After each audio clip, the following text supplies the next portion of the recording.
সময়টা খুব একটা পুরনো নয়, প্রায় 2014 সালের দিকে ঘটেছিল। তখন আমি টোটো চালাতাম, অনেকে আবার টুকটুক বলে। তো মালদা থেকে আইও যাতায়াত করতাম প্রায়। রাত দিন ড্রাইভ, মাঝে মাঝে চা, সিগারেট, একটানা হেডলাইটের আলোয় শুকনো রাস্তা, এই সবই ছিল রোজকার কাজ। ভূত, ভয়, এসব কথায় হাসতাম। কিন্তু ওই একটা রাতের পর আমি আর একা ওই রাস্তায় বেরোই না। সেই দিনও প্রতিদিনের মতো আমিও আমার সহকর্মী আমারই এক অনুষ্ঠান বাড়ি থেকে ফিরছি। গাড়ি ফাঁকা, তাই গাড়িও জোরেই চলছিল।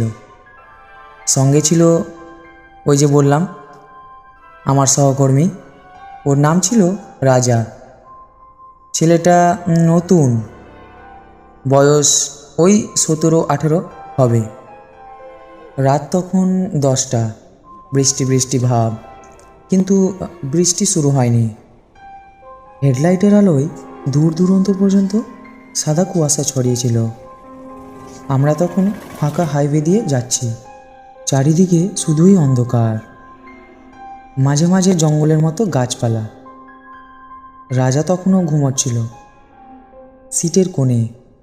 আমি তখন গান চালিয়ে রেখেছিলাম অরিজিৎ সিংয়ের। গানটা হালকা আওয়াজে বাজছিল। হঠাৎ চোখে পড়ল রাস্তার মাঝে কেউ যেন দাঁড়িয়ে আছে, একটা সাদা কাপড় পরা। আমি হর্ন বাজালাম, কিন্তু লোকটা নড়ল না। প্রথমে ভাবলাম পাগল হবে বা মাতাল, আর হেডলাইট একেবারে তার গায়ে পড়ল তখন দেখলাম লোকটার মুখটাই দেখা যাচ্ছে না, পুরো চুলে ঢাকা। আমি হঠাৎ ব্রেক কষে দিলাম। রাজা ঘুম থেকে চমকে উঠে পড়ল। রাজা বলল, কি হয়েছে দাদা? আমি বললাম, দেখ না, সামনে কেউ একটা দাঁড়িয়ে আছে।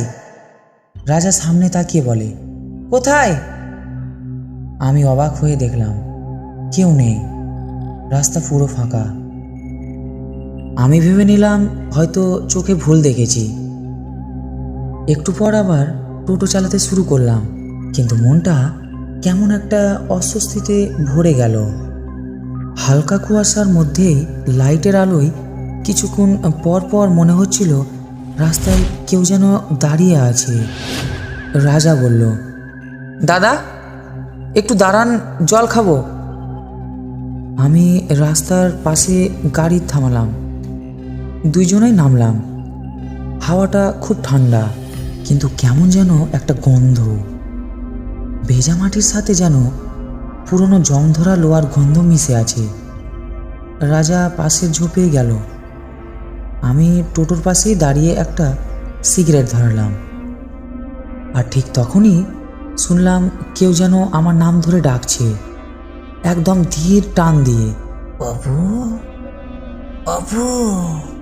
আমি থমকে গেলাম, চারিপাশে তাকালাম, কেউ নেই। আর এইখানে আমাকে ডাকার মতো কেউ নেই, আর আমাকে তো কেউ এখানে চেনে না। রাজা তখনও ঝোপের দিকে। আমি চেঁচিয়ে বললাম, রাজা, রাজা, তুই বললি কিছু? ও বলল, না দাদা, আমি তো জল খাইতেছি। আমি কিছু না বলেই আবার টোটো চালালাম। এবার বলে দিই, ও জল খেতে কেন নামলো। আদতে আমরা রাস্তা দিয়ে যাচ্ছিলাম, তখন পাশে একটা কল চোখে পড়েছিল, অনেকে টিউবওয়েল বলে। সেখানে জল এনে সে ওখানেই খাচ্ছিল। বোতলের জল শেষ হয়ে গেছিল। তো যাই হোক, জল খেয়ে রাজা উঠে এলো। তারপর আমরা আবার রওনা দিলাম। কিন্তু অদ্ভুত ব্যাপার, যতই চালাই মনে হচ্ছিল কেউ যেন টোটোর পেছনের দিকে বসে আছে। পেছনে তাকাতে সাহস হচ্ছিল না। তখন প্রায় রাত 1টা। রাস্তার এদিক ওদিক কোনো আলো নেই। হেডলাইটের আলোয় কুয়াশার মধ্যে টোটোর আওয়াজটা যেন আরো ভারী লাগছিল। রাজা তখন ঘুমে ঢোলাচ্ছে। আমি একবার পিছনে আয়নায় তাকালাম, স্পষ্ট দেখলাম আমার সিটের পেছনে কারো একটা ছায়া, চুলে ঢাকা, কিন্তু মাথাটা কাত হয়ে আমার দিকে তাকানো। আমার হাত অবশ হয়ে গেল। ব্রেক কষে টোটো থামিয়ে দিলাম। রাজা চমকে উঠে বলল, কেন কেন থামাচ্ছ দাদা? আমি কাঁপা গলায় বললাম, পিছনে পিছনে কে আছে? রাজা হাসতে হাসতে বলল, পিছনে কই, কেউ নাই তো। আমি সাথে সাথে টোটো থেকে নিচে নেমে পড়লাম। টোটোর চারপাশটা ঘুরে দেখলাম, কেউ নেই। আবার টোটোতে উঠলাম, কিন্তু টোটোর ভেতরটা ঠান্ডা, একেবারে বরফের মতো। রাজা বলল, দাদা আপনি ঠিক আছেন? আমি কিছু বললাম না, কেবল টোটো চালানো শুরু করলাম। কিছু দূর গিয়ে রাস্তার ধারে একটা ছোট দোকান দেখলাম, চায়ের দোকান। দোকানে কয়েকটা লোকও আছে। আমি ভাবলাম একটু চা খেয়ে মাথাটা ঠান্ডা করি। দোকানের মালিকটা বয়স্ক লোক, ধুতি গেঞ্জি পরা। আমি চা নিতে নিতে বললাম, কাকা এ রাস্তায় আজব কিছু হয় কখনো? লোকটা একবার আমার মুখের দিকে তাকিয়ে হাসলো, তারপর বলল, রাত 10টার পর ওই রাস্তায় যায় না কেউ বাবু, সবাই এড়িয়ে চলে। আমি বললাম, কেন? লোকটা বলল, বছর 5 আগে এখানে একটা ট্রাক উল্টে গেছিল। এখান থেকে 2 কিলোমিটার দূরে হবে। চালকটা ওখানেই মরে গেছিল। তার বউ সেদিন ওর সঙ্গে যেতে চেয়েছিল, কিন্তু যায়নি। পরে নাকি ওই মেয়েটির লাশও পাওয়া গেছে ওই রাস্তাটাতে। আমার ঠোঁট শুকিয়ে গেল, চা হাতে কাঁপছিল। রাজা অবাক হয়ে আমার দিকে তাকিয়েছিল আর আমাকে বলল, দাদা আমরা তো একটু আগেই ওই রাস্তাতেই গিয়েছিলাম। আমি মাথা নাড়ালাম। দোকানদার বলল, তোমরা তো ওই রাস্তা দিয়ে গেছো বাবু, কিছু দেখেছো? আমি বললাম, না, কিন্তু ভেতর ভেতর একটা অজানা ঠান্ডা ঢেউ বয়ে যাচ্ছিল। আমরা চা খেয়ে আবার টোটোতে উঠে পড়লাম। আমি ঠিক করলাম আর থামবো না, একদম ভোর পর্যন্ত চালিয়ে যাব। কিন্তু রাত তখনও বাকি। ওই রাত যেন শেষই হচ্ছিল না। রাত তখন 2:30, রাস্তা সম্পূর্ণ ফাঁকা। রাজা তখন ঘুমিয়ে আছে, আমি একাই চালাচ্ছি। হঠাৎ টোটোর ভেতরে একটা তীব্র ঠান্ডা হাওয়া ঢুকলো। তারপর স্পষ্ট শুনতে পেলাম পিছন দিক থেকে একটা নিঃশব্দ হাসির আওয়াজ, যেন কেউ দম বন্ধ করে হাসছে। আমি ঘাড় ঘোরাতে পারছি না, শরীর যেন পাথর হয়ে গেল। তারপর ওই আওয়াজ ধীরে ধীরে জোরালো হতে লাগলো। তারপর একদম কান ঘেঁষে, তুমি আবার এসেছো।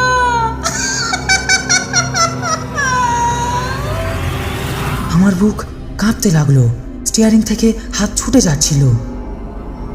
সামনের রাস্তার মাঝে হঠাৎ একটা সাদা ছায়া দেখা দিল। আমি ব্রেক কষলাম, গাড়ি প্রায় উল্টে গেল। রাজা চিৎকার করে বলল, কি কি কি হয়েছে দাদা? আমি কাঁপা গলায় বললাম, সামনে সামনে কে দাঁড়িয়ে আছে? রাজা নিচে নেমে দেখলো কেউ নেই। আমি তখন শ্বাস নিতে পারছি না, বুকটা ধরফর করছে। রাজা বলল, দাদা এখানে একটু জল খাই। আমি নামলাম না, শুধু হেডলাইটের আলোয় দেখলাম একটা সাদা কাপড় পরা যেন কেউ হেঁটে গেল। রাজা তখন কিছু দেখেনি। আমি তখন টোটোটিকে ঘুরিয়ে বললাম, চল চল চল চল, এখান থেকে চল, এখান থেকে বের হই। আধা ঘন্টা পর এক জায়গায় চেকিং পোস্ট পড়ল। গিয়ে ওইখানেই থামলাম। গার্ড এসে টোকা দিয়ে বলল, কোথা থেকে আসছো? আমি বললাম, মালদা থেকে। এই রাস্তা দিয়ে রাতের বেলা চালাস? আমি বললাম, জি, কাজ তো করতে হয়। ঘাট কেমন যেন একটা চমকে গেল। আমি বললাম, কি হয়েছে? ঘাটকে জিজ্ঞাসা করতে সে ওই চায়ের দোকানের মতো একই কথাই বলল। আমি আর কিছু বললাম না, টাকা দিয়ে পাশ কেটে চলে গেলাম। কিন্তু ওখান থেকে পেরিয়েই কিছু অদ্ভুত ঘটল। টোটোর পেছনের আয়নায় স্পষ্ট দেখলাম রাজা নেই। আমি থমকে গেলাম, চিৎকার করে ডাকলাম, রাজা, এই রাজা! কোনো সাড়া নেই। আমি টোটো থেকে নিচে নেমে এলাম। রাস্তা ফাঁকা, হালকা বাতাস বইছে। হঠাৎ গাড়ির ভেতর থেকে শুনতে পেলাম রাজার কণ্ঠ, দাদা, ভয় কিসের? আমি পিছনে তাকিয়ে দেখলাম রাজা বসে আছে, কিন্তু ওর চোখ একদম ফাঁকা, কপাল থেকে রক্ত গড়ছে আর মুখে হাসি। আমি দৌড়ে পালাতে গিয়েছিলাম, কিন্তু পা নড়ছিল না, যেন কেউ পা চেপে ধরে রেখেছে। ঠিক তখনই কানে শুনতে পেলাম সে একই গলা,